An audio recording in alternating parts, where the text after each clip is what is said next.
I'll come on to the last part, what exactly have been the influence on strategic thinking. I've already said about what Western Northern literature is. There are three areas in the last bullet, if you see from there. Resemblance on the doctrine. First, use policy rationale. From a broader strategic deterrence to battlefield deterrence, something that going back to Fulda Gap and other analogies of the time. India and Pakistanis are doing exactly what was being done in the early 60s or late 50s. They're those kind of thinking is evolving. And I put the question mark on and the escalate to de-escalate. Sir, help me, I'll show the next slide, why my thinking is a little fuzzy on this.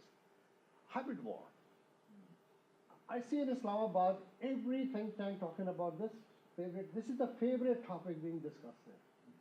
All researches are being done on this. So somehow this is a fascinating subject. And it just struck me that I believe Russians are the author of this, or kind of, no. Look, let's get something straight. The attribution of hybrid warfare to the Russians was taken from an article by General Gerasimov, head of the General Staff. If you read the article, no use of the word hybrid warfare is there. What he is talking about is not templating future wars. And his primary citation is back to Sechin's strategy. He's right in the tradition of the General Staff. There is no new military term. Now, after it became popular in the West, the Russians began to write about it.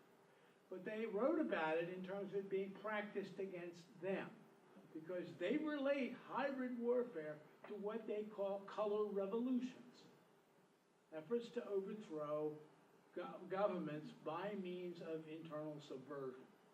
And if you talk to the people in the Russian General Staff, they will all smile at you and say, that's what you did to us between 1989 and 1991. And it's not going to happen again. I get it, sir. So that's... I was a bit fascinated when you just said about from sixth generation warfare to fifth generation thinking. And this is where this concept about the way, in a regional sense, thinking is evolving there. It just struck me what you just said about, because that's what India and Pakistanis are really talking about and doing to each other, even as we speak today.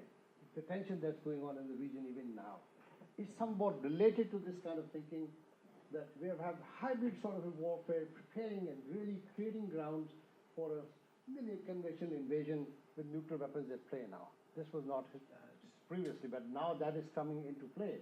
And if there's going to be any war, I have to say, I know it makes people nervous. The most likely use of nuclear weapons will happen in the Indian subcontinent if this thing continues what we are hearing on a daily basis. And this is not as virulent anywhere else in the world. But anyway, that's a separate subject. Here's something that the research is indicative. I will just show what resemblance was, and it's coincidental. By the way, nobody's teaching anyone, but it's just like, as the relation grows, obviously both will learn. Pakistani essential doctrine is that it cannot match India conventionally, therefore it relies on the smaller battlefield nuclear weapons to provide deterrence. This is somewhere in the Russian literature that I'm copying from somewhere, talking about the conventional war is no longer inevitable with Ukraine, Baltic, and other places. Russia wants to restore its image, international prestige by nuclear modernization, what is happening now. For Pakistan, it's an insurance and guarantee against surprise attack at the operational level, essentially to buy time to prevent a strategic defeat. And finally, you can see that it compensates for the weakness of NATO versus China. So this, you can see the similarity of Pakistan vis-a-vis India and Russian thinking vis-a-vis NATO as currently going on. Here's something more. Sorry, I think yeah. The RMS of the 1980s.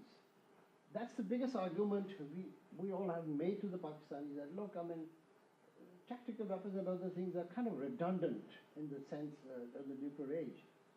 But the Pakistani argument essentially is that the 1980s revolution military affairs changed the NATO's concept to bring precision guided and conventional munition and other forms of modernization to really offset what was also fact superiority then. But the 21st century armament that Indian Army has, the Pakistanis cannot match and do the same strategy.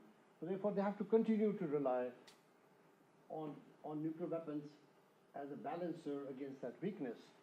And we see from the Russian literature that they are using this concept of a decisive limited nuclear use against superior conventional forces. And here the concept, and I'm told that this is, again, sort of a controversial one, it's really there or not, and please help me. The idea of escalate to de-escalate is contested and controversial whether it is there or not. But I found something in an official document, 2003 as far back, talking about de-escalation of aggression will force the enemy to halt military action by the threat to deliver or by actual delivery strikes. And then precise conditions are ambiguous. If this is read anywhere in any think tank or any Pakistani establishment, I can assure you that's exactly what they're trying to explain what the Pakistanis are doing. It's almost like helping Pakistan language. This is what they want to do. They don't want to annihilate India, but they actually want to use it to de-escalate the conventional invasion coming against an elongated, very short, narrow depth of Pakistan. It will disintegrate if it allows penetration of Indian forces. But the use, if at all it happens, they call it deterrence weapon. But that's what you can see the similarities between two countries.